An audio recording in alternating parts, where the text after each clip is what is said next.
24일 화요일입니다. 오늘은 이사야서 18장 1절에서 7절을 본문으로 역사의 주인이라는 제목으로 우리 하나님 말씀 살펴보길 원합니다. 이사야서 18장 1절에서 7절입니다. 슬프다 구스의 강 건너편 날개치는 소리 나는 땅이여 갈대배를 물에 띄우고 그 사자를 수로로 보내며 이르기를 민첩한 사절들아 너희는 강들이 흘러 나누인 나라로 가되 장대하고 준수한 백성 곧 시초부터 두려움이 되며 강성하여 대적을 밟는 백성에게로 가라 하는도다. 세상의 모든 거민 지상에 사는 너희여 산들 위에 기치를 세우거든 너희는 보고 나팔을 불거든 너희는 들을지니라. 여호와께서 내게 이르시되 내가 나의 처소에서 조용히 감찰함이 죄인은 일강 같고 가을 더위에 운무 같도다. 추수하기 전에 꽃이 떨어지고 포도가 맺혀 익어갈 때 내가 낮으로 그 연한 가지를 베며 퍼진 가지를 찍어버려서 산의 독수리들과 땅들의 들짐승에게 던져주리니 산의 독수리들이 그것으로 여름을 지내며 땅의 들짐승들이 다 그것으로 겨울을 지내리라 하였습니다.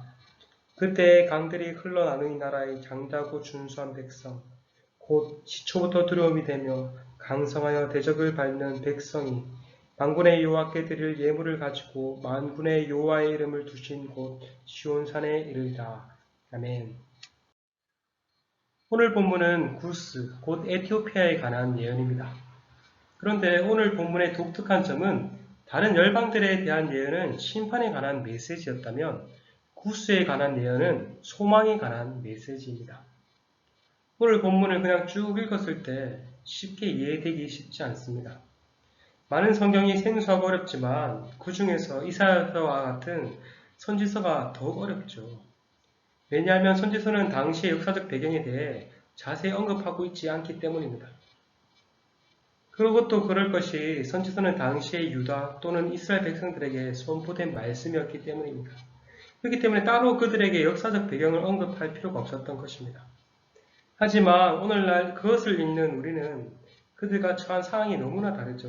시간적, 역사적 큰 간극이 존재합니다. 그래서 우리는 선지서를 이해하기 위해서는 그 예언이 선포된 역사적 배경을 알 필요가 있습니다. 오늘 본문의 역사적 배경은 이렇습니다. 히스기야가 유다의 왕으로 다스리고 있을 때 유다의 북쪽에는 아수르가 아람과 북이스라엘을 정복했습니다. 어제 본문에서 아람과 북이스라엘의 심판에 관한 메시지가 나왔는데 그것이 성취되었던 것입니다. 반면 유다의 남쪽에는 구스, 에티오피아가 애굽을 점령하여 새로운 왕조를 세우고 있었습니다. 그런데 구스의 입장에서는 아수르의 세력이 점점점 강성해지고 남하하자 위기의식을 느낄 수밖에 없었습니다. 아수르와 구스 중간에 있는 유다마저 정복된다면 그 다음은 자신들의 차례였기 때문입니다. 그래서 이에 대비해서 군사력을 키우고 주변국들에게 사신을 보내어 동맹을 맺고자 했습니다. 오늘 본문 2절에서도 구스 사람들이 유다의 도움을 요청하기 위해 사신을 보내는 내용이 언급됩니다. 2절 상반절에 갈대배를 물에 띄우고 그 사자를 수로로 보내며 이르기를 민첩한 사절들아. 유다의 도움을 요청하러 온 구스 사절들에게 이사야 선지자가 뭐라고 말합니까? 이어서 나오는 2절 하반절입니다.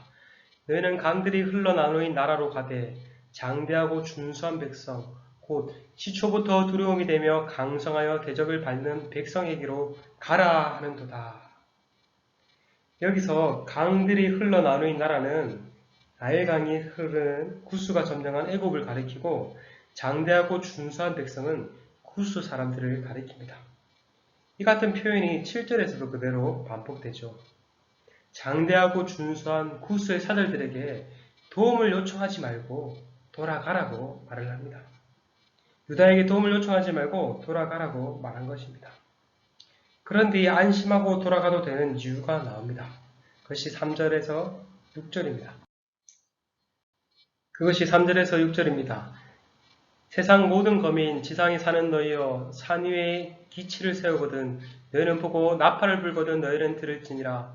여호와께서 내게 이르시되 내가 나의 처소에서 조용히 감찰함이 죄인은 일강 같고 가을 더위에 운무 같도다.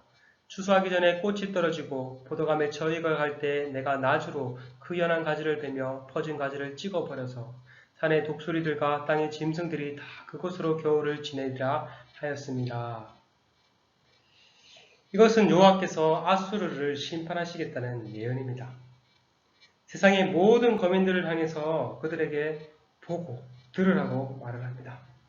여호와께서 산에 깃발을 세운 것을 보고 나팔을 부시는 것을 들으라고 말을 합니다.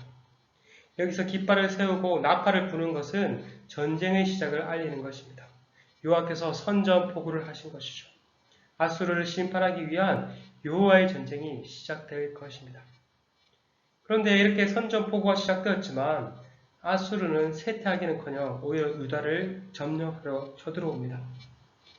이것을 보면 정말 하나님께서 전쟁을 선언하신 것이 맞아? 그냥 그의 성전에서 조용히 감찰하시고만 계신 것이 아니야 하고 의문이 들 수 있습니다. 그러나 여호와께서 그러한 적절한 때에 친히 개입하실 것이라고 말씀하십니다. 마치 농부가 포도에 맺혀 익을 때를 기다려 열매 맺지 못한 가지를 잘라버리듯 여호와께서도 기다리시다가 때가 무르익으면 아수르를 심판하실 것이라 말씀하십니다. 그들의 군대는 독수리와 땅의 들짐승들의 밥이 될 것입니다. 이것은 앞서 이사야 14장에 나오는 아수르의 심판 예언과도 유사합니다. 만군의 여호와께서 맹세하여 이르시되 내가 생각한 것이 반드시 되며 내가 경영한 것을 반드시 이루리라. 내가 아수르를 나의 땅에서 파하며 나의 산에서 그것을 짓밟으리니 그때에 그의 멍에가 이스라엘에게서 떠나고 그의 짐이 그들의 어깨에서 벗겨질 것이라. 이것이 온 세계를 향하여 정한 경령이며 이것이 열방을 향하여 편 손이라 하셨나니 만군의 여호와께서 경영하셨은즉 누가 능히 그것을 패하며 그의 손을 펴셨은즉 누가 능히 그것을 돌이키라.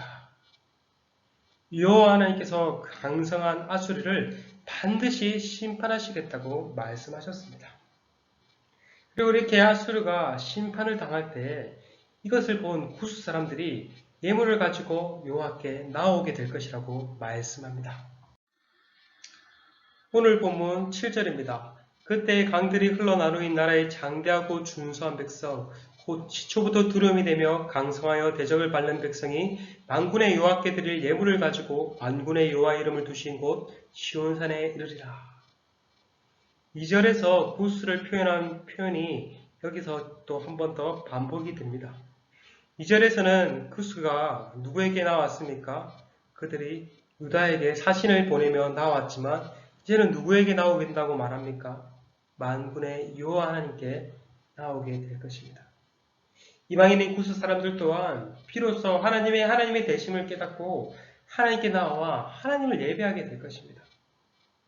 이전에는 유다를 의지하려고 했지만 이제는 참 하나님만을 의지하게 될 것입니다. 그것은 마지막 때에 열방이 여호와께 나오게 될 것이라는 이사야 2장의 말씀의 성취요. 나아가 신약에 이르러서는 구스 사람 에티오피아 내시가 빌립을 통해 복음을 듣고 주님을 영접함으로 성취됩니다. 그리고 이것은 궁극적으로 요한계시록에 이르러서는 모든 나라와 족속과 방언과 백성이 보좌에 계신 하나님과 어린 양 예수님을 찬양하는 것으로 온전히 성취될 것입니다. 여러분, 오늘 말씀을 통해 우리가 깨달을 수 있는 사실은 무엇입니까? 그것은 바로 역사의 주인은 하나님이시라는 사실입니다. 하나님께서 역사를 시작하셨고 진행하고 계시며 궁극적으로 완성하실 것입니다. 모든 역사는 하나님의 궁극적인 목적과 뜻 가운데 온전히 성취될 것입니다. 세상인 권세가 역사를 주관하고 다스리는 것 같지만 그들 위에 하나님께서 역사의 참주인으로서 역사를 주관하시고 완성해 가실 것입니다.